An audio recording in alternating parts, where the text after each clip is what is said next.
हमारे पास 3 रूल हैं नॉन स्टैटिक लाइफ साइकिल के लिए। रूल नंबर 1,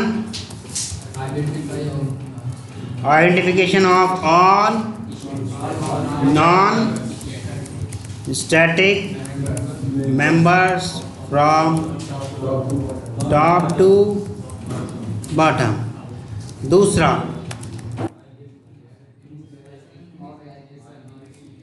इनिशियलाइजेशन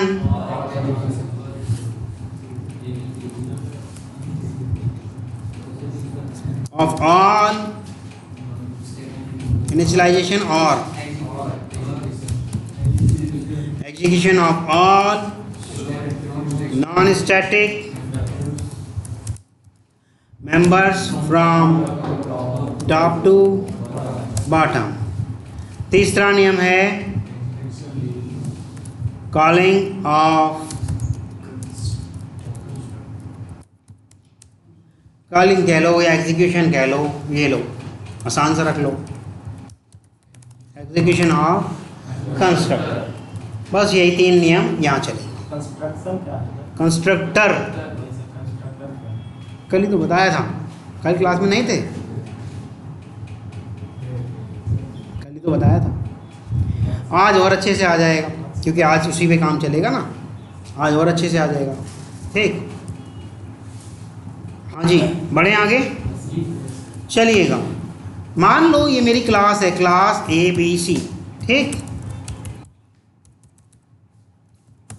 ये मेरी क्लास है, इसके अंदर कोई मेथड है ना भी हो तो कोई फ़र्क नहीं पड़ता, लेकिन मैंने इस ABC के नाम से ही ऐसे कर दिया, ब्रैकेट ओपन और क्लोज और ये बॉडी ओपन और क्लोज, तो ये क्या हो गया? Default constructor. इसे हम क्या कहेंगे? Default constructor. ठीक है, लेकिन इसके अंदर अगर हम कुछ डाल देते हैं तो इसे हम बोलेंगे पैरामीटराइज कंस्ट्रक्टर। लेकिन अगर ये मिटा दिया जाए तो ये क्या होगा? Default constructor. क्या कहलाएगा? Default constructor. अगर हम किसी भी क्लास के अंदर कोई डिफ़ॉल्ट कंस्ट्रक्टर नहीं बनाते हैं, अगर हम किसी भी क्लास के अंदर कोई डिफ़ॉल्ट कंस्ट्रक्टर नहीं बनाते हैं तो वो डिफ़ॉल्ट कंस्ट्रक्टर हमें बना के देगा कंपाइलर, लेकिन यहाँ लिख के नहीं देगा, इंटरनली बना के देगा। ठीक है, इंटरनली बना देता है वो। गेटिंग और नॉट? क्लियर है? यहाँ तक किसी को कोई इशू? अच्छा, उसके अंदर वो लिखता क्या है? उसके अंदर वो लिखता क्या है? वो लिखिएगा सिर्फ और सिर्फ हेलो। हाँ अनिल जी, वो ब्राउज़र है क्या हैं? तो डिफ़ॉल्ट कंस्ट्रक्टर कंपाइलर हमारे लिए बनाता है, डिफ़ॉल्ट कंस्ट्रक्टर कंपाइलर हमारे लिए बनाता है। और डिफ़ॉल्ट कंस्ट्रक्टर पैरामीटराइज नहीं होता, डिफ़ॉल्ट कंस्ट्रक्टर पैरामीटराइज नहीं होता। डिफ़ॉल्ट कंस्ट्रक्टर के अंदर आपकी सिर्फ और सिर्फ पहली लाइन में सुपर या दिस लिखता है। वो क्या लिखता है?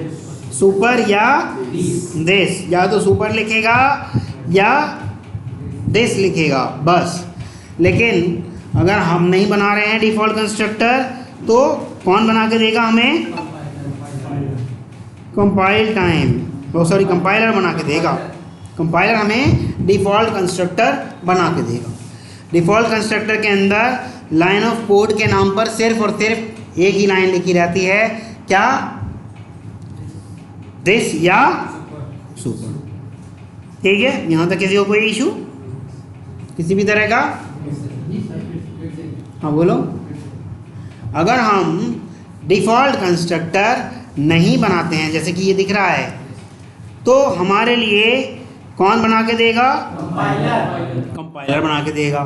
कंपाइलर जो डिफ़ॉल्ट कंस्ट्रक्टर बना के देता है उसके अंदर अपनी तरफ से कोई कोड नहीं करता, सुपर लिखता है पहली लाइन बस, और पहली लाइन या तो सुपर हो सकती है या दिस हो सकती है, दोनों नहीं हो सकती। यहाँ तक किसी को कोई इशू किसी भी तरह का?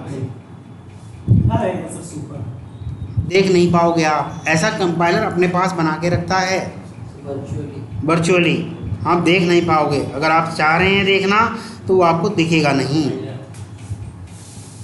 क्लियर है?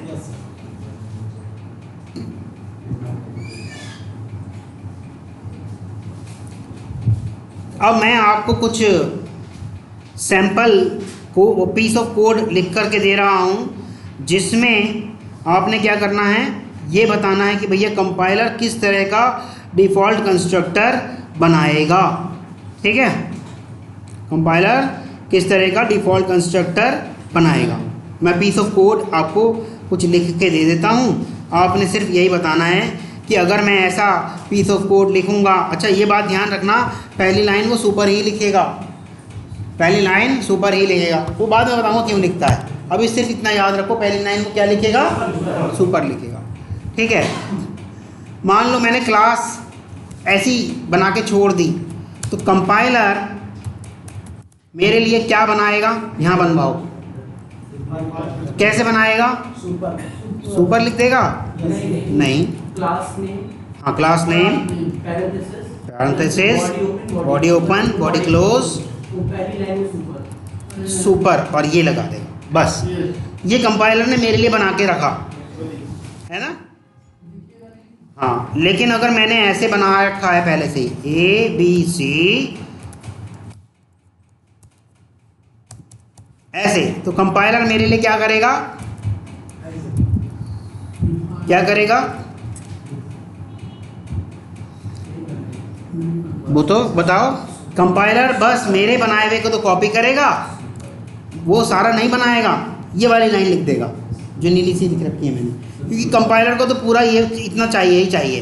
कंपाइलर कहता है कि मैं इतना बना के दूंगा ही दूंगा, मैंने नहीं लिखा ना सुपर, कंपाइलर लिख के दे देगा। कंपाइलर ने अपनी तरफ से मेहनत सिर्फ इतनी करी बस, बाकी मेरा कॉपी कर लिया। ठीक है, इतना समझ में आ रहा है। अच्छा, या इसको ऐसा मान लो कि कंपाइलर अब भी ऐसा ही बना के देगा, आसान जो लगे आपको। ये सर कंस्ट्रक्टर बनाया ही क्यों जा रहा है जब कोड रन हो रहा है, तो ये क्यों बनाया जा रहा है? आऊँगा, वहाँ आऊँगा, क्योंकि नॉन स्टैटिक लाइफ साइकिल चल रही है ना। पहले कंस्ट्रक्टर का सारा क्लियर तो कर दूँ, क्या होता है, कैसे होता है, तब बनाएंगे क्यों बनाया जाता है। ठीक है, तो यहाँ तक समझ में आया, क्लियर है। ठीक है, मान लो मैंने कोई कोड लिखा और इसके अंदर इंट x लिख दिया, तो कंपाइलर मेरे लिए कैसा कंस्ट्रक्टर बना के देगा, यही वाला देगा, पैरामीटर नहीं लिखेगा, क्योंकि कंपाइलर को तो सिर्फ इतना कहा गया है कि आपने ऐसा वाला ही बनाना है, चाहे यूज़र पैरामीटर दे रहा है या नहीं दे रहा, कोई बात नहीं। लेकिन अगर मैंने ऐसे कर दिया,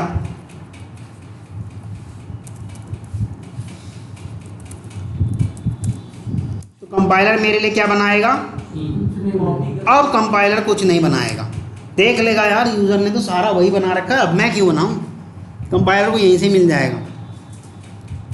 कंपाइलर आप देख लेगा कि जैसा मुझे चाहिए था बिल्कुल वैसा तो यूज़र ने भी बना दिया, अब कंपाइलर बनाएगा या नहीं बनाएगा, नहीं बनाएगा, क्योंकि कंपाइलर को पता है कि भैया मुझे ऐसा ही तो बनाना था, तो अब मुझे और नहीं बनाना। गेटिंग और नॉट, क्लियर है। किसी भी तरह का कोई इशू आ रहा है सबको, ठीक है। फिर अब इसको सारे को मिटा देते हैं। ये 3 रूल समझ में आ जा रहे हैं। कंस्ट्रक्टर कैसे कैसे हो सकते हैं ये भी बता दिया, इसके अंदर हम पैरामीटर भी डाल सकते थे x, ये हम सुपर की जगह system.out.println भी लिख सकते थे और लिख देते कि I am कंस्ट्रक्टर। लेकिन कंपाइलर जब पाता कि सुपर तो लिखा ही नहीं, तो फिर वो ज़रूर बनाता है ऐसे वाला। आ रहा है समझ में, हमारा ऐसे ही रहने देता, पर उसे दिखता कि यार सुपर तो लिखा ही नहीं, और अभी तो पहली बात तो ये गलत है, ये भी देखो पैरामीटराइज है, ये भी पैरामीटराइज है, डुप्लीकेट हो गया ना। या तो इसके 2 पैरामीटर करो या 1 पैरामीटर मिटा दो, अब कोई दिक्कत नहीं है। कंपाइलर हाँ लिखेगा ना, ये ना, हाँ 2 पैरामीटर करो, 4 करो, 50 करो, जितने बारी करो। पैरामीटराइज मतलब पैरामीटराइज मेथड ही तो है एक तरीके से, पर स्पेशल मेथड है। कंस्ट्रक्टर क्या है, एक स्पेशल मेथड है। स्पेशल किस लिए, क्योंकि इसका नाम एकदम क्लास के जैसा है। दूसरी बात, इसकी कोई रिटर्न टाइप नहीं है, जबकि मेथड की रिटर्न टाइप होती है। अगर नहीं भी है तो वॉइड जरूर लिखना पड़ता है, ऐसा है ना। लेकिन कंस्ट्रक्टर के साथ कुछ भी लिखना नहीं पड़ रहा, इसीलिए तो ये स्पेशल है। स्पेशल क्यों है ये? क्योंकि इसकी कोई रिटर्न टाइप नहीं है। अगर मान लो इसके आगे ऐसे लिख दिया जाए कोई रिटर्न टाइप और अंदर रिटर्न करा दिया जाए या वॉइड लिख दिया जाए, अंदर कुछ ना कराएं, तो क्या ये कंस्ट्रक्टर कहलाएगा? नहीं, सिर्फ मेथड कहलाएगा ये, अब कंस्ट्रक्टर नहीं कहलाएगा। लेकिन हमारा कंपाइलर हमें एक वार्निंग दे देगा, कहेगा भाई कंस्ट्रक्टर के जैसा दिखने वाला एक मेथड बना रहे हो आप, ये अच्छी बात नहीं है। वार्निंग देगा, एरर नहीं देगा। देखो करके देखते हैं, है इक्लिप्स ओपन है? चलो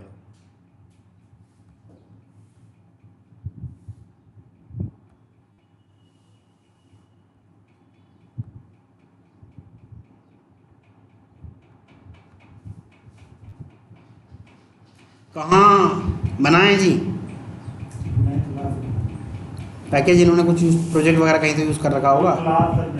अरे क्लास ऐसे अकेले नहीं बनती ना, प्रोजेक्ट में तो बनती है।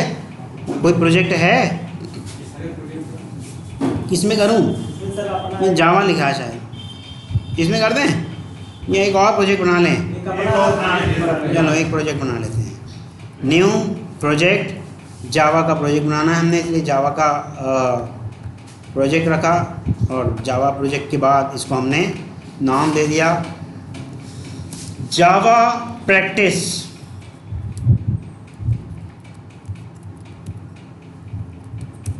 ठीक है, ये लो जी, एक प्रोजेक्ट आपका बन गया। ये जावा प्रैक्टिस, SRC नाम से इसने ये बना दिया। ये हमें चाहिए नहीं, इसलिए मैं इसको डिलीट कर रहा हूँ। SRC के अंदर कोई एक और पैकेज बना ले रहे हैं जिसके अंदर डाल दे रहे हैं हम क्या, नॉन स्टैटिक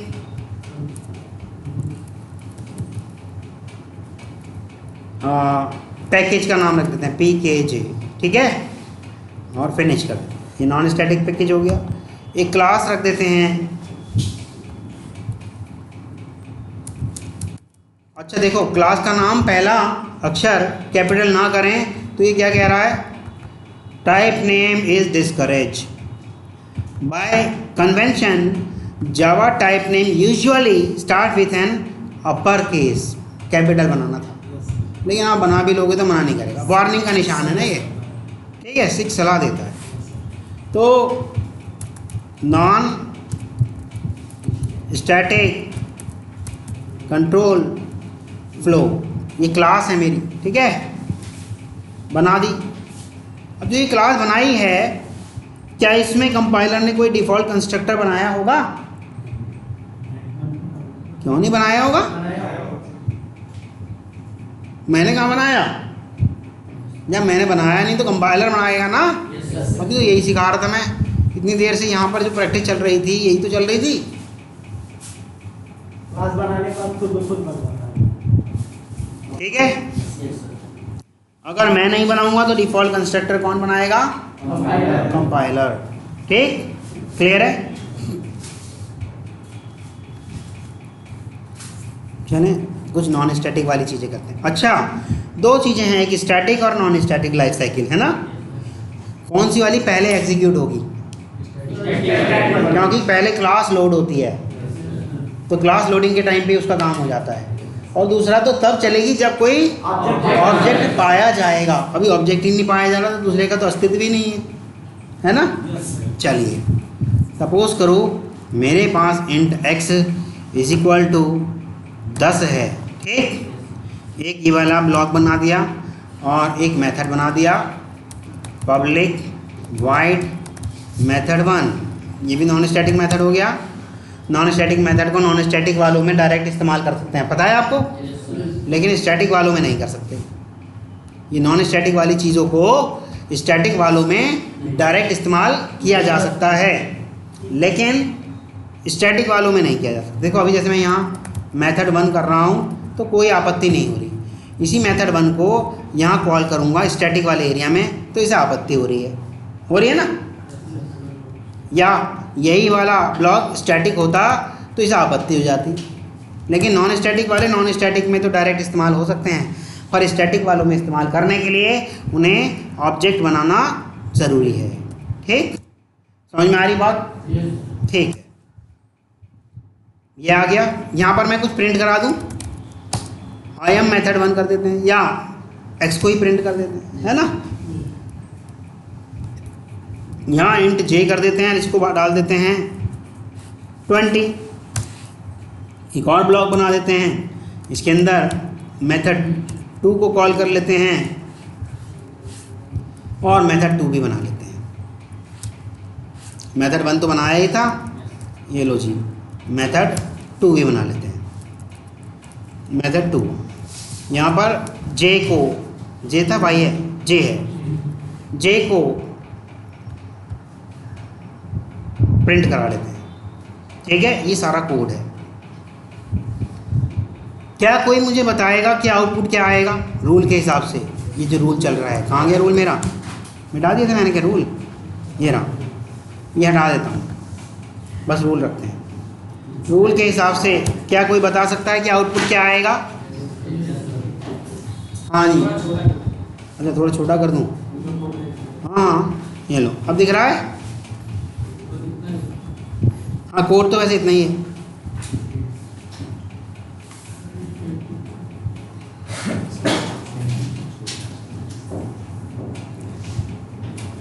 आप कैलकुलेट कर रहे हो, उससे पहले मैं आपको बता दूं, कुछ भी आउटपुट नहीं आएगा, नॉन स्टैटिक लाइफ साइकिल चलेगी ही नहीं, क्योंकि ऑब्जेक्ट ही नहीं बना। जब ऑब्जेक्ट ही नहीं बना तो ये सब आप लिखो या जो मर्जी करो, आउटपुट ही नहीं आएगा।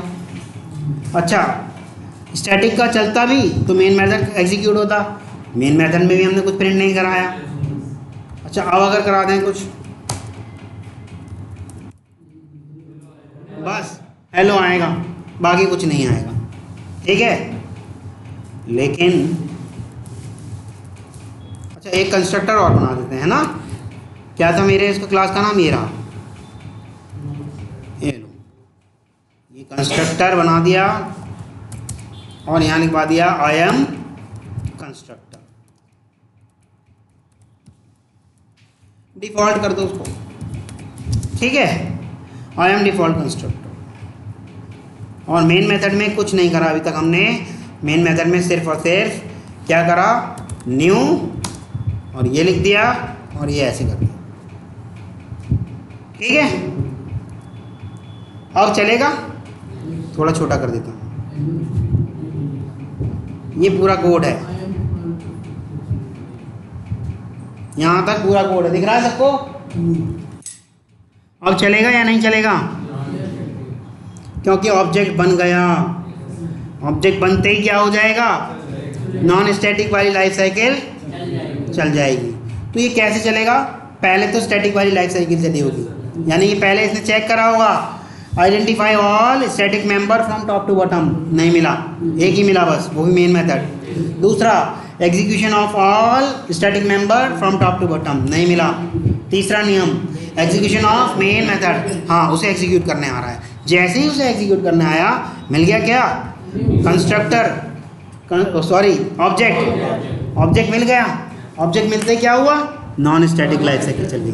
पहला नियम क्या कह रहा है? Identification of all non static member from top to bottom, यानी कि सबसे पहले, अच्छा वो तो स्टैटिक वाले का कर देते हैं, पहले तो इसको पहचाना होगा उसने नंबर 1 पे, है ना, और फिर नंबर 2 पे इसी का क्या कर दिया होगा? एग्जीक्यूशन। ठीक है, बस फिर उसके बाद जैसे ही ये मिल गया, यहाँ से ही लाइफ साइकिल ऑफ की नॉन स्टैटिक वाली स्टार्ट हो जाएगी। Non static life cycle start होते क्या करेगा? टॉप पे जाएगा, यानी कि नंबर 3 पे क्या करा उसने? अब नंबर 3 पे उसने करा आइडेंटिफाई, यानी कि x is equal to, sorry int x करा। बाय डिफॉल्ट वैल्यू पड़ी होगी इसके अंदर, क्या पड़ी होगी? 0। फिर नीचे आया, ये चौथे नंबर पे ये वाला काम करा उसने। इसे क्या करा उसने? इसे भी आइडेंटिफाई करा। ठीक, फिर क्या करेगा? 5वें नंबर पे इसको भी आइडेंटिफाई करेगा। ये सब आइडेंटिफिकेशन चल रहा है। छठे नंबर पे इसको आइडेंटिफिकेशन करेगा, ये छठे नंबर पे। सातवें नंबर पे इसको आइडेंटिफाई करेगा, ये भी तो वही है ना। सातवें नंबर पे इसको आइडेंटिफाई करेगा। आठवें नंबर पे इसको आइडेंटिफाई करेगा, और 9वें नंबर पर इसको आइडेंटिफाई करेगा। ये अभी 9वां नंबर चल रहा है। लिखेगा नहीं, ये तो आपके समझने के लिए लिखा है मैंने। ठीक, क्या करेगा, इंट जे, बस इतना ही करेगा। क्लियर है? अब दूसरा नियम चालू।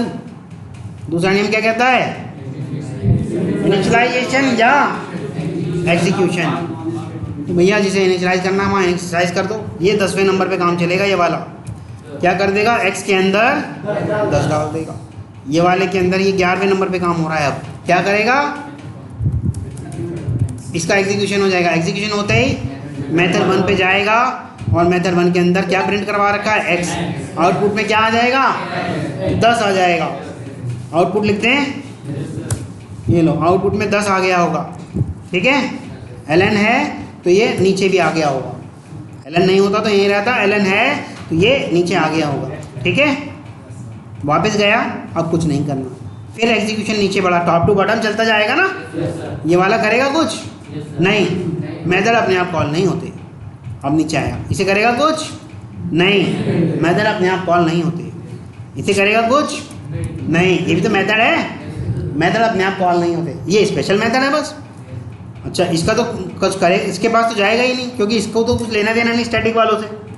इसे तो स्किप ही कर देगा, इसको कुछ करेगा क्यों, ब्लॉक है, ब्लॉक है भाई। एग्जीक्यूशन करते ही कहाँ गया, मेथड 2 पे गया। मेथड 2 पे जाते ही जे को प्रिंट कर दिया। जे के अंदर क्या पड़ा है, 0 पड़ा है, और ln है तो इसलिए नीचे आ गया। तो जे प्रिंट करके वापस आ गया यहाँ पर। फिर नीचे आया, जे के अंदर क्या डाल देगा, ये 13वें नंबर पे हुआ, जे इज इक्वल टू 20 कर दिया। ठीक, अब तीसरा नियम चालू हो गया इसका, कौन सा, एग्जीक्यूशन ऑफ कंस्ट्रक्टर। आ गया कंस्ट्रक्टर पे, ये लिख देगा आई एम डिफॉल्ट कंस्ट्रक्टर। तो आउटपुट में क्या लिख देगा, आई एम डिफॉल्ट। यही आउटपुट आना चाहिए। देखें चला के, यही आ रहा है। तो ये ऐसे ही चलेगा। यहाँ तो किसी को कोई इशू क्यों नहीं चला, मेन मेथड चलने की वजह से तो चला। अरे जब मेन मेथड एग्जीक्यूट हुआ तभी तो ये अस्तित्व में आया, वरना ये आता ही नहीं। स्टार्टिंग स्टैटिक से हुआ था। हाँ, स्टार्टिंग स्टैटिक से हुआ था। अगर स्टैटिक का कोई ब्लॉक मिलता तो पहले उसका काम करके आता, लेकिन मिला ही नहीं। अगर मेन मेथड में हम कुछ पहले प्रिंट करा लेते तो पहले प्रिंट करता, लेकिन हमने कराया ही नहीं। नहीं, कहीं भी बना लो जहाँ आपका मन करे। बिना मेन मेथड बनाया वो एप्लीकेबल ही नहीं होगा। हाँ, बिना मेन मेथड के तो एक सीधी सी बात है। जे कहेगा कि हाँ, इस ऑब्जेक्ट को स्टैटिक ब्लॉक में कर दो। एक स्टैटिक कंपोनेंट होना जरूरी है क्लास में ऑब्जेक्ट बनने के लिए। नहीं, ऑब्जेक्ट को तो नॉन स्टैटिक वालों में भी बना दो।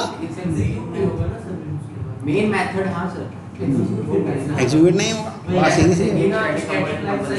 वो भी मेन मेथड जरूरी है। जब तक मेन नहीं होगा कुछ नहीं होगा। जावा 7 से जावा ने यही कर दिया था कि भैया अगर मेन मेथड नहीं पाया गया मैं कुछ एग्जीक्यूट नहीं करूँगा। लेकिन जावा 7 से नीचे वाले वर्जन, देखो जावा की कोई अच्छा नेट नहीं है, जावा की जहाँ से डाउनलोड करते हो ना JDK, तो वहाँ से आप देखना जावा के वर्जन पड़े होंगे, जावा 4, जावा 5, 6 पड़े होंगे। वो थोड़ी देर के लिए इंस्टॉल करके देखना, वहाँ चला के देखोगे चल जाएगा। तो लेकिन जैसे ही जावा 7 की बात आई तो उन्होंने देखा कि यार ये चलाने का कोई मतलब नहीं है। जावा 7 से इन्होंने अपने नियम बदल दिए थे कि भैया पहले हमें मेन मेथड चाहिए ही चाहिए। कंपाइल भले ही कर देंगे हम, कोई दिक्कत नहीं है, लेकिन जैसे ही आप रन करने की कोशिश करोगे तो हम बता देंगे मेन मेथड नहीं है, क्योंकि JVM का सबसे पहले काम है मेन मेथड को कॉल करना। आए समझ में? चाहे भले ही हमारे पास स्टैटिक मेंबर्स पड़े हों, वो से JVM से मतलब है। ठीक, यहाँ तो किसी को कोई इशू किसी भी तरह का, क्लियर है? ये लाइफ साइकिल किसी को नहीं समझ में आई तो दोबारा पूछ लो। अभी मैंने मिक्स करके नहीं चलाया, मैं मिक्स करके भी चलाऊंगा, कुछ स्टैटिक डाल दूंगा, कुछ नॉन स्टैटिक डाल दूंगा, मिक्स करके चलाऊंगा, लेकिन अभी मैंने नॉर्मल चलाया। ये जो ब्लॉक बनाया है इसको स्टैटिक बोला जा रहा है, डिफॉल्ट या नॉन स्टैटिक? कौन से वाले ब्लॉक को? अरे ये जो आइडेंटिफाई ये इसमें लिखा है। इसके पहले स्टैटिक लिखा है? नहीं नहीं, तो नॉन स्टैटिक ब्लॉक हो गया। वो लाइन नंबर 14 पे सर उसको क्या बोलेंगे? स्पेशल मेथड है। स्पेशल मेथड हमेशा जब कभी भी स्पेशल मेथड बोलोगे ये जरूर बोलना which is known as constructor. उसमें नेम को उसका नेम अलॉट करेंगे, उसको नहीं करते तब भी तो वैलिड होता। क्या ये जो नॉन स्टैटिक कंट्रोल फ्लो अगर नेम ना दे रहे यार, ये क्लास का नाम है ना मेरी, इसके नाम के जैसा होना चाहिए इसको। ऐसे ही तो अभी यहाँ पर इतनी देर से प्रैक्टिस करा रहा था, ये जो प्रैक्टिस कराई थी मैंने ABC के नाम के जैसा होना चाहिए था कंस्ट्रक्टर। ये तो कंस्ट्रक्टर नहीं है, ये तो मेथड है, ये हो गया कंस्ट्रक्टर। तभी तो मैंने कहा था कि क्लास के नाम के जैसा है और दूसरा इसकी कोई रिटर्न टाइप नहीं है। हाँ, जैसे मेन मेथड है उसके पहले स्टैटिक ब्लॉक है वो एग्जीक्यूट हो जाता है, तो उसमें नॉन स्टैटिक जो जिसको कर सकते हैं ना, रन कर सकते हैं नॉन स्टैटिक को क्या? Static block. और स्टैटिक ब्लॉक में नॉन स्टैटिक को डायरेक्ट नहीं सर, कोई तरीका होगा ऑब्जेक्ट बनाने का तरीका है, ऑब्जेक्ट बना के कर सकते हैं। ऑब्जेक्ट बना के कर सकते हैं। तो अभी मैं वही चीज़ आपको बताने तो जा रहा हूँ कि क्या नुकसान है ऑब्जेक्ट बनाने से, क्या फ़ायदा है, क्या नुकसान है, यही तो बताने जा रहा हूँ। अभी पहले ये तो बताओ कि इतना आया या नहीं, तभी तो आगे बढ़ूँगा। मैं ऐसे आगे कैसे बढ़ जाऊँ भाई, मुझे पता तो चले आ गया नहीं आ गया। सर उस लाइन नंबर 14 बाय डिफ़ॉल्ट की वजह से उसमें है। क्या ये यस सर। डिफ़ॉल्ट कंस्ट्रक्टर नहीं है? ये डिफ़ॉल्ट कंस्ट्रक्टर तो कंपाइलर ने बना के दिया होगा जिसमें सुपर लिखा होगा। अगर इसको आप ना करें, इसको मतलब मत बनाओ, फिर कंपाइलर बना के देगा। हम नहीं करें कोई दिक्कत नहीं, कंपाइलर बनाएगा।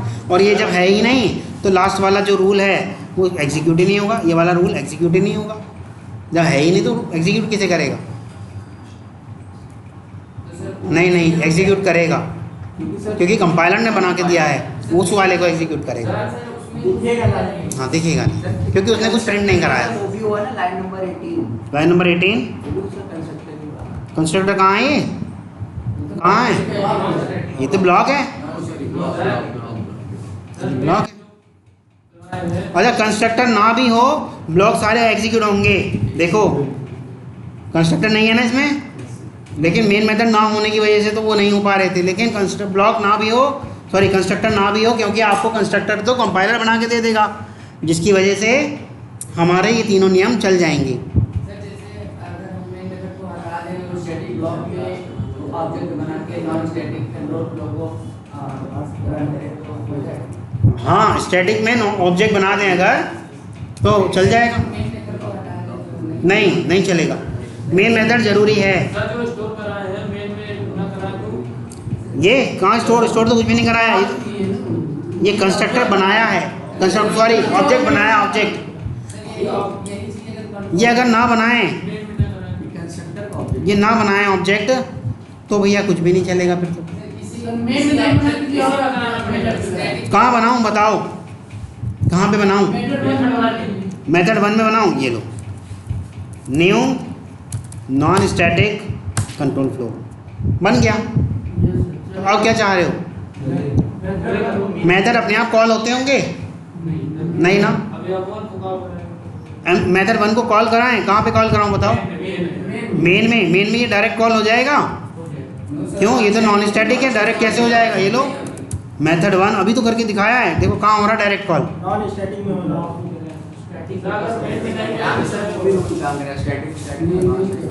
हाँ, रूल सारे एक साथ काम करेंगे भाई। इसीलिए कह रहा हूँ कि भैया क्लास में आंख कान दिमाग खुले रखा करो। हाँ, पहले इसको तो बताओ। इस यार आपके कहने से मैं ये थोड़ी कि आगे बढ़ जाऊँगा, ये सब कहें मुझसे तब तो आगे बढ़ूँ। बताओ जी, कहो कुछ कहना चाहते हो तो। अभी तो मैंने बहुत छोटा ही बनाया है, चलो और बिल्कुल छोटा बना देता हूँ। ठीक, ये सारे मेथड मिटा देता हूँ, ये सारे वेरिएबल मिटा देता हूँ, ये भी सारा, क्योंकि और छोटा कर दूंगा ना तो शायद समझ में आ जाए, पर जितना छोटा हो सकता है उतना करूँगा। बिल्कुल छोटा तो बिल्कुल मैं भी नहीं कर पाऊँगा ना। देखो सबसे छोटा यही है कि 2-3 ये बना दूँ बस ब्लॉक। ठीक है, पहले में लिख दिया मैंने I am first non static block, है ना। दूसरे में लिख दिया I am second non static block, ये कहीं भी बनाए जा सकते हैं, ज़रूरी नहीं यही जगह है इनके लिए, ऊपर नीचे कहीं भी बनाओ आप, ठीक है। अब देखो मैं कभी ऑब्जेक्ट नहीं बनाया अभी तक, ये मैंने अभी तक ऑब्जेक्ट नहीं बनाया, तो ये दोनों चलेंगे? नहीं चलेंगे। जैसे ही मैंने ऑब्जेक्ट बना दिया वैसे ही ये दोनों चल जाएंगे, ठीक है। अच्छा मैं चाहता हूँ int x is equal to 10, मैं x की वैल्यू प्रिंट कराना चाहता हूँ बस, ठीक, मैं x की वैल्यू को प्रिंट कराना चाहता हूँ, सपोज करो, है ना। तो कैसे कर पाऊँगा? क्या मैं x ऐसे इस्तेमाल कर सकता हूँ? नहीं कर सकता। क्यों? क्योंकि ये क्या है? नॉन स्टैटिक, स्टैटिक वालों के स्थान जगह में, एरिया में डायरेक्ट इस्तेमाल नहीं होते, वो पहले ऑब्जेक्ट बनाएंगे, ऑब्जेक्ट की हेल्प से इस्तेमाल होंगे। तो पहले ऑब्जेक्ट बना दूँ इसका, बना दिया, new non static control flow dot x, अच्छा ये लो डॉट एक्स, अब इस्तेमाल हो गया ना। अब वो एक्स प्रिंट कर देगा, एक्स की वैल्यू प्रिंट कर देगा, लेकिन उससे पहले ऑब्जेक्ट पा गया, ऑब्जेक्ट पाते क्या कर देगा? इन दोनों का काम कर देगा, बाद में एक्स प्रिंट करेगा, क्योंकि पहले तो ऑब्जेक्ट बनाया ना, बाद में एक्स आया है, ठीक। अच्छा मैं एक्स की वैल्यू चेंज करना चाहता हूँ, कैसे करूँ? 10 है, 10 की जगह 20 करना चाहता हूँ, कैसे करूँ? एक फिर से new non static dot x is equal to 25 कर देते हैं, है ना। तो इसने 25 कर दिया होगा, है ना, 25 कर दिया होगा, और अब मैं उस 25 को प्रिंट करा के देखना चाहता हूँ, तो 25 को प्रिंट करना चाहता हूँ, वो हो जाएगा? क्यों नहीं होगा? उसको वापस 25 की वैल्यू वापस किसी वेरिएबल में स्टोर करनी पड़ेगी। कर तो दी, डायरेक्ट 25 को x में इनिशियलाइज कर तो दी, 25 हो गया वो। लेकिन आप देखो काम क्या क्या हुआ, ये 2 बार चल गए, ये चले फिर ये चले और ये 10 आ गया। ऐसा क्यों हुआ? क्योंकि 25 तो भैया इस वाले ऑब्जेक्ट के लिए हुआ है, इस वाले ऑब्जेक्ट के लिए थोड़ी कर दिया हमने जो ये डायरेक्ट x को इनिशियलाइज करा है सिर्फ और सिर्फ इस वाले ऑब्जेक्ट के लिए तो करा है। और मैंने क्या कहा था आपसे, हर एक ऑब्जेक्ट की अपनी स्वयं की कॉपी होती है, याद है? मैंने कहा था सबको एक एक पेज दे दिया जाएगा। ऐसे ही x की कॉपी इसकी अलग है, x की कॉपी इसकी अलग है, ये अपने x का 10 मिनट आके 25 कर रहा है, ये नहीं कर रहा। आया समझ में? हाँ 25 कैसे प्रिंट होगा? या तो इसको सारे को, नहीं ये तो प्रिंट नहीं होगा, किसी वेरिएबल में डालोगे। अब आपको वेरिएबल का महत्व समझ में आएगा। देखो अगर मैं इसको किसी वेरिएबल में डाल देता, non static control flow OBJ कुछ भी नाम रख दो, इज इक्वल टू दिस, और यहाँ से इसका 25 हटा के, यहाँ से इसका 25 हटा के यहाँ कर देता मैं OBJ 1.x is equal to 25, ठीक। और अब यहाँ पर मैं प्रिंट करा था, कहता OBJ 1 का x प्रिंट कर दो। अच्छा ऑब्जेक्ट कितनी बार बना? तो ये साइकिल कितनी बार चलेगी? बस अब एक बार चलेगी। देखो वेरिएबल बनाने का कितना फ़ायदा हुआ। मान लो इसी में मैं कहता कि नहीं जी एक बार तो 25 कर दो, एक बार 35 कर दो, फिर उसको वापस 10 कर दो, 3 बार मैं काम करता, तो 3 बार ऑब्जेक्ट बनाने पड़ते। 3 बार ऑब्जेक्ट बनाते तो ये वाली लाइन जो है 3 बार चलती, यानी 3 वो 2 2 2 6 बार चलती। आ रहा है समझ में? ये वेरिएबल बनाने का कितना फ़ायदा है। उसने क्या करा, सिर्फ एक ऑब्जेक्ट बनाया और उसको अपने पास स्टोर कर लिया। अब जो भी कुछ कर रहा है, चाहे वो x में 25 डाल, चाहे वो x में 35 डाल, चाहे वो x को प्रिंट कर, चाहे ना कर, एग्जीक्यूट एक ही बार होगा। लेकिन यही काम मुझे ऐसे वैसे करना होता तो मैं क्या करता, ऑब्जेक्ट बनाता रहता। हाँ अगर एक और y होता, मान लो एक y कर लेते, इसके अंदर मान लो मैं 30 डाल दे रहा हूँ, मान लो इस y को भी प्रिंट करता तो इसी ऑब्जेक्ट से ही काम चल जाएगा, वरना इसी ये OBJ 1 नाम के वेरिएबल से ही काम चल जाएगा, वरना मुझे एक और ऑब्जेक्ट बनाना पड़ जाता। याद है? तो वेरिएबल का कितना फ़ायदा है ना, इतने सारे काम होने से बचा रहा है वो हमें। सिर्फ एक ही बार चलाया, देखो उसमें याद है। 25 की जगह सर 25 चाहिए तो रीअसाइन करना पड़ेगा। हाँ वो पीछे 1.y करके इसको 25 कर देंगे। हाँ, जैसा करोगे वैसे ही काम करेगा। मतलब एक बार स्थिति स्टोर करने के बाद फिर वो एक बार स्टोर करने के बाद अब ये ऑब्जेक्ट बनाया जा चुका है, इसकी लाइफ साइकिल स्टार्ट हो चुकी है, अब हमें नहीं करना। लेकिन जब जब वो न्यू और ये ऑब्जेक्ट का नाम पाएगा तब तक वो साइकिल स्टार्ट करेगा। अभी तो 2 ही बार ये हैं बस लिखे हुए। मान लो ये 2 की जगह 4-5 होते तब, ऐसे होते तब, तो यानी कि इतना सारा कोड जब जब ऑब्जेक्ट बनता तब तक इतना सारा कोड एग्जीक्यूट होता नहीं होता। कितना आपको वेट करना पड़ता, कितना आपको लाइन ऑफ कोड एग्जीक्यूट कराना पड़ता। तो इसीलिए हमने वेरिएबल बनाया। आ रहा है समझ में? आ रहा है? अभी कंस्ट्रक्टर बनाया ही नहीं मैंने। कहाँ बनाया कंस्ट्रक्टर? कंस्ट्रक्टर तो जब मैं करता ऐसे, इसी के नाम से ऐसे करके, ये ऐसे करके ऐसे करता तब बनता। और यहाँ मैं कुछ भी लिखवा सकता हूँ जो मेरा मन करे। हाँ, जो ऑब्जेक्ट जो मेन मेथड में बनाया, हाँ बताओ। हाँ, कहाँ रखना है बताओ? इसी ऑब्जेक्ट को यहाँ ना रख के कहाँ रखें बताओ? ऊपर किस जगह? यहाँ मेन के ऊपर, यहाँ डायरेक्ट कैसे रखोगे? हाँ, ब्लॉक में रख दो, ब्लॉक में रख सकते हो, ये लो रख दो, कोई मना नहीं करेगा। यहाँ रखोगे तो ये इसका स्थान नहीं है। हाँ चलेगा, क्यों नहीं चलेगा, किसने मना करा है? लेकिन क्या ऑब्जेक्ट की लाइफ साइकिल स्टार्ट होगी? ऑब्जेक्ट की लाइफ साइकिल स्टार्ट होगी? मेन से स्टार्ट होती है। मेन में आए और मेन में कोई ऑब्जेक्ट ही नहीं पाया। जब ऑब्जेक्ट ही नहीं पाया तो वो कैसे चल जाएंगे? ये चलेंगे ही नहीं है। इन्हें चलने के लिए कोई ना कोई ऑब्जेक्ट तो बनना था। कहाँ बना?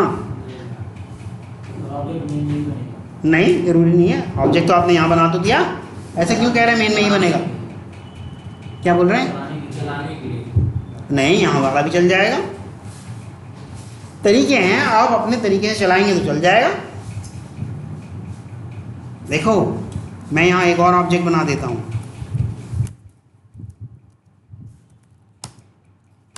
एक और ऑब्जेक्ट बन गया। अब तो नॉन स्टैटिक वाली लाइफ साइकिल चल जाएगी।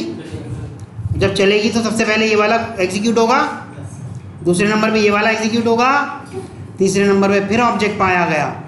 जब ऑब्जेक्ट पाया गया तो फिर से क्या होगा? नॉन स्टैटिक लाइफ साइकिल चल जाएगी। जब चलेगी तो फिर ये एग्जीक्यूट हो जाएगा, फिर ये एग्जीक्यूट हो जाएगा और फिर ये मिलेगा। जब ये मिलेगा तो फिर से क्या होगा? नॉन स्टैटिक लाइफ साइकिल चल जाएगी। फिर चलेगी तो फिर क्या होगा? ये फिर एग्जीक्यूट हो जाएगा, ये एग्जीक्यूट हो जाएगा, फिर ये मिला। तो यानी कि ये जब तक मिलता रहेगा, चलता रहेगा, चलता रहेगा। और कब तक चलता रहेगा? जब तक हमारी स्टैक में जगह है। और अगर इस जगह फुल हो जाएगी तो वो कह देगा भैया स्टैक ओवरफ्लो हो गई। अब देखो चला के, ये देखो, जब तक चल सकता है वो चला देगा, जब तक चल सकता है वो चला देगा। और जैसे ही स्टैक मेरी ओवरफ्लो हो जाएगी तो भैया वो लिख के दे देगा भैया अब नहीं, स्टैक ओवरफ्लो। देखो कह दिया उसने, कहाँ गया? ये सारा लिख तो रहा है स्टैक ओवरफ्लो। देखो कह रहा है ना, साफ तौर पे लिख के भी बताएगा यार स्टैक ओवरफ्लो वाली बात। ये लिखा, क्या कह रहा है? स्टैक ओवरफ्लो कह रहा है भैया यहाँ तक तो मैंने कर लिया, इतनी जगह तो थी मेरे पास, इतना तो मैं एग्जीक्यूट कर लिया, पर अब स्टैक मेरी फुल हो चुकी, अब नहीं हो रहा। क्योंकि बार बार आपको वो ऑब्जेक्ट मिल रहा है, कॉल हो रही है, लाइफ साइकिल चल रही है, कॉल हो रहा है, लाइफ साइकिल चल रही है, तो फिर क्या? हाँ हाँ। और जब तक उसकी स्टैक, देखो स्टैक इस तरह का मान के चलो, कुछ इस तरह से होता है। ऐसा मान के चलो कि आपकी ये इस तरह से स्टैक होती है, एक तरफ से उसकी ओपनिंग होती है और एक तरफ से क्लोजिंग होती है। ठीक, मान लो आपका ये जो चलने की कोशिश कर रहा है नॉन स्टैटिक ब्लॉक और स्टैटिक ब्लॉक, कौन सा है? फर्स्ट और सेकंड, यही चल रहा है ना। और यही दोनों हम चलाने की कोशिश करते हैं। जब तक इसमें जगह है तो ये चलेंगे, जब तक इसमें जगह है तो ये चलते रहेंगे, चलते रहेंगे। ठीक, और जैसे ही इसकी जगह भर गई तो आप देखिएगा स्टैक से बाहर आ गया, और ये जैसे ही स्टैक से बाहर आ गया तो नीचे गिर पड़ेगा। नीचे गिर पड़ेगा मतलब ओवरफ्लो हो गया। वही तो ये कर रहा है, जब तक उसकी स्टैक में जगह थी तब तक उसने चलाया, एग्जीक्यूट करा, लेकिन जैसे ही उसकी जगह भर गई, फुल हो गई, तो क्या हो गया? ओवरफ्लो हो गया। वही वो लिख के दे रहा है, स्टैक क्या हो गई? ओवरफ्लो हो गई। देखो जब तक चला सकता था चलाया, और जैसे ही वो फुल हो गई तो उसने कह दिया भैया स्टैक ओवरफ्लो एरर। आ रहा है समझ में? क्लियर है? किसका? ये मतलब ये वाली एरर ना है, इसको हटा दो वहाँ से, जो आपने गलती कर रखी है उसको हटा दो, सॉल्यूशन हो गया। आपको गलती समझ में आ रही, वो तो लाइन नंबर भी बता रहा है, सब बता रहा है कि आपने ये गलती कर रखी है। देखो सब बता रहा है, 6 में ये जावा 10 में। बस जैसे ही आप क्लिक करोगे वहाँ जाके बता देगा भैया ये हटाओ। ये हटाते ही आपका काम सही हो जाएगा। देखो ये हटाते ही आपका काम सही हो गया। ठीक है, वो तो आपको बाकायदा बताता है सब चीज़, कोई चीज़ आपसे छुपा के नहीं रखता। क्लियर है? कोई है क्लास में जिसको नहीं आ रहा अभी तक? ये स्टैक का जो डायग्राम बना के दिखाया है कैसे ओवरफ्लो होती है, ये भी समझ में आ गया। जब तक स्टैक थी, बाउंड्री थी, जगह थी, मतलब जब तक उसकी लिमिट थी यहाँ तक, तब तक तो उसने चला दिया, तब तक उसे कोई आपत्ति नहीं। लेकिन जैसे ही इससे बाहर आ गया तो क्या कह देगा वो? वही स्टैक ओवरफ्लो एरर। क्या कह देगा? Stack overflow error. यही तो कहा है उसने वहाँ पर। क्लियर है? यहाँ तक किसी को कोई इशू? देखो मैं आज आपको दोनों मिक्स करके नहीं सिखाऊंगा, मैं नहीं चाहता कि कंफ्यूजन क्रिएट हो। पहले स्टैटिक वाली सिखाई थी सिंपल सेपरेटली, आज नॉन स्टैटिक वाली सिखाई है। नॉन स्टैटिक में भी वही सारी चीज़ सिखाएंगे, मेथड, ब्लॉक, वेरिएबल। आप घर जाके खुद भी करके देखना, 2-4 ब्लॉक बना लेना, 2-4 मेथड बना लेना, 2-4 वेरिएबल बना लेना। ठीक, डायरेक्ट भी कॉल करके देखना मेथड के अंदर, इनडायरेक्ट भी करके देखना, क्योंकि ये भी तो पता होना चाहिए कि जीरो कब आएगा। हाँ पूछो। विदाउट स्टैटिक हो सकता है? हाँ मेन मेथड विदाउट स्टैटिक हो सकता है। ये लो बना देते हैं एक और, पब्लिक वॉइड मेन, और ये लो बन गया। किसने रोका है? हाँ मेन मेथड के अंदर कैसे चलेगा? इसको आप चाह रहे हैं यहाँ इसमें डाल दूँ, है ना, और ये वाले को हटा दूँ, ये चाह रहे हैं, तो क्या वो ये नहीं कहेगा कि मेरे को पब्लिक स्टैटिक वॉइड मेन वाला मेथड चाहिए, ये वाला थोड़ी चाहिए उसको। हाँ लिख दो, किसने मना करा? ये लो। हाँ स्ट्रिंग, लेकिन उसको तो कहा गया है कि भैया आपको पूरा वही चाहिए, उसको कहा गया है। जैसे ही मैं इसको रन करूँगा कहेगा भैया ये तो है ही नहीं, पब्लिक स्टैटिक वॉइड मेन मुझे यही वाला चाहिए, मुझे तो यही बताया गया था। आप भले ही भूल जाओ, वो नहीं भूलेगा। हाँ आप भले ही भूल जाओ। सर जो नॉन स्टैटिक मेन मेथड है, इसमें नॉन स्टैटिक का जो मेथड दूसरा मेथड है उसको डायरेक्ट कॉल कर सकते हैं? हाँ क्यों नहीं कर सकते? ये लो public void method 1। Non static वाले तो डायरेक्ट इस्तेमाल हो जाएंगे ना नॉन स्टैटिक में, क्योंकि वो अपने जैसे एरिया में इस्तेमाल हो जाएंगे।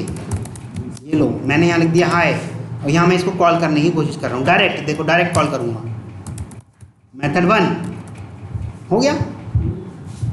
नॉन स्टैटिक वाले नॉन स्टैटिक में डायरेक्ट इस्तेमाल हो सकते हैं, पर स्टैटिक वाले नॉन स्टैटिक वालों में भी इस्तेमाल हो सकते हैं और स्टैटिक वालों में भी। स्टैटिक वाले देखो, अगर मैंने कोई चीज़ ऐसे कर दी, स्टैटिक इंट एक्स की जगह कुछ और ले लेते हैं, एक्स तो पहले ले लेगा, r इज इक्वल टू 3 है ना, मैं r देखो यहाँ भी इस्तेमाल कर पा रहा हूँ, और इज इक्वल टू 0 कर दिया, मना नहीं कर रहा वो देखो, जबकि एरिया कौन सा है?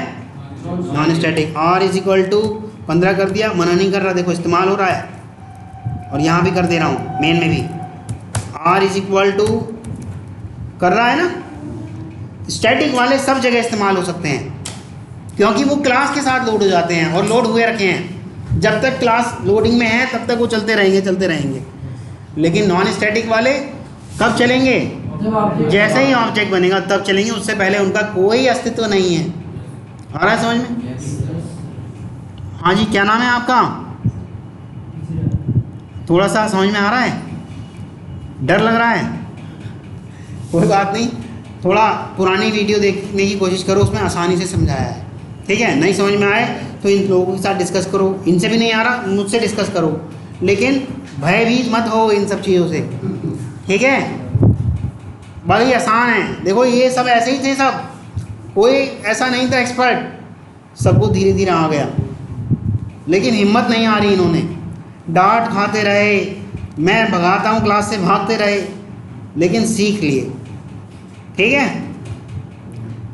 तो स्टैटिक वाले सब जगह इस्तेमाल होने की एक ही वजह है, क्यों? क्योंकि वो क्लास के साथ लोड हो जाते हैं, चाहे उन्हें नॉन स्टैटिक एरिया में इस्तेमाल कर लो, चाहे उन्हें स्टैटिक एरिया में इस्तेमाल कर लो, वो दोनों जगह इस्तेमाल करते हैं, स्टैटिक वाले ना सर, क्योंकि क्लास के साथ लोड हो जाते हैं ना, और सबसे पहले क्लास ही लोड होती है। लेकिन नॉन स्टैटिक वाले वो केवल अपने ही एरिया में डायरेक्ट इस्तेमाल किए जा सकते हैं। अच्छा, नॉन स्टैटिक वाले क्या स्टैटिक एरिया में भी इस्तेमाल किए जा सकते हैं?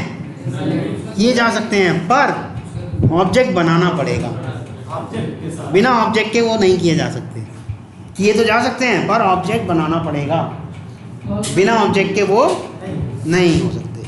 आ रहा है समझ में? बस यही नियम समझो, स्टैटिक वाले तो सब जगह इस्तेमाल किए जा सकते हैं, नॉन स्टैटिक वाले केवल नॉन स्टैटिक वालों में इस्तेमाल किए जा सकते हैं, पर डायरेक्ट। लेकिन अगर नॉन स्टैटिक वाले मेंबर्स को स्टैटिक एरिया में इस्तेमाल करना है तो आपको ऑब्जेक्ट बनाना ज़रूरी है। कंस्ट्रक्टर का भी ऑब्जेक्ट बनेगा। ऑब्जेक्ट तो कॉल ही कंस्ट्रक्टर को करता है, जैसे मैंने अगर ऐसे करके ये ऑब्जेक्ट बना रखा है ना, ये तो कॉल करने ही कंस्ट्रक्टर को जाएगा। नॉन स्टैटिक का ऑब्जेक्ट कैसे बनेगा? नॉन स्टैटिक का ऑब्जेक्ट कैसे बनेगा? ऐसे ही तो बनता है, ये ना क्लास का नाम, उससे पहले न्यू और ये राउंड ब्रैकेट लगा दो, बन गया ऑब्जेक्ट। तो बनने की ऑब्जेक्ट बनने का बड़ा आसान तरीका है, कुछ भी हार्ड नहीं है। क्या करेंगे? लिखेंगे न्यू, फिर जो भी आपकी क्लास का नाम है, क्लास का नाम, राउंड ब्रैकेट, बस बन गया ऑब्जेक्ट। पर अभी ऑब्जेक्ट ही बना है, इसी किसी वेरिएबल में करना है तो क्लास का नाम या वेरिएबल का नेम, ये आगे वेरिएबल। ठीक है, अब आप जानो आपकी क्लास का नाम क्या है। अगर मान लो आपकी क्लास का नाम क्लास ए है, तो सब जगह आपकी क्लास का नाम क्लास ए ही हो जाना चाहिए। एक में क्लास नेम की जगह क्लास ए ही हो जाएगा। देखिएगा, क्लास ए ऑब्जेक्ट बना और क्लास ए से ही ये आया। अगर आपकी क्लास का नाम कुछ और है तो भैया मान लो आपकी क्लास का नाम माई क्लास है, तो आपको ऑब्जेक्ट जो बनाना पड़ेगा माई क्लास के नाम से ही बनाना पड़ेगा। गेटिंग और नॉट? वेरिएबल आप जो भी रखो, वेरिएबल का नाम आप जो भी रखो, लेकिन जेन्युइन नाम रखने चाहिए। ऐसा नहीं ABCD XYZ रख दिया, नाम हमेशा जेन्युइन रखने चाहिए कि कोई नया प्रोग्रामर आए तो वो देखते ही समझ जाए, अच्छा ये वेरिएबल इसलिए बनाया होगा, क्योंकि नाम से ही तो पहचानेगा वो क्यों बनाया होगा, है ना। जैसे कि हम बना रहे थे अभी वो एडिशन के लिए num1 num2, तो नया प्रोग्रामर आते ही पहचान जाएगा, अच्छा इसमें कोई न्यूमेरिक वैल्यू 1 और न्यूमेरिक वैल्यू 2 डालनी होगी, तभी इसने, और रिजल्ट में इनका रिजल्ट होगा। अगर मैं ऐसे कर दूँ ABC, तो ये समझ में नहीं आने वाला A में क्या डालना है, B में क्या डालना है और C में क्या डालना है। आ रहा है समझ में? नाम जेन्युइन रखने चाहिए कि दूसरा पहचान जाए कि क्या कर, इस वेरिएबल का मकसद क्या है, इस वेरिएबल का काम क्या है। आ रहा है समझ में? यहीं तक रखें, चलो फिर। पर एक बार चला के देख लेना, रूल याद कर लेना, चला के देखोगे तो भैया देखो सर की क्लास करने में भी बड़ा मज़ा आएगा। नहीं चलाओगे तो सर की क्लास भी आपको बोरियत लगेगी, नींद आने लगेगी।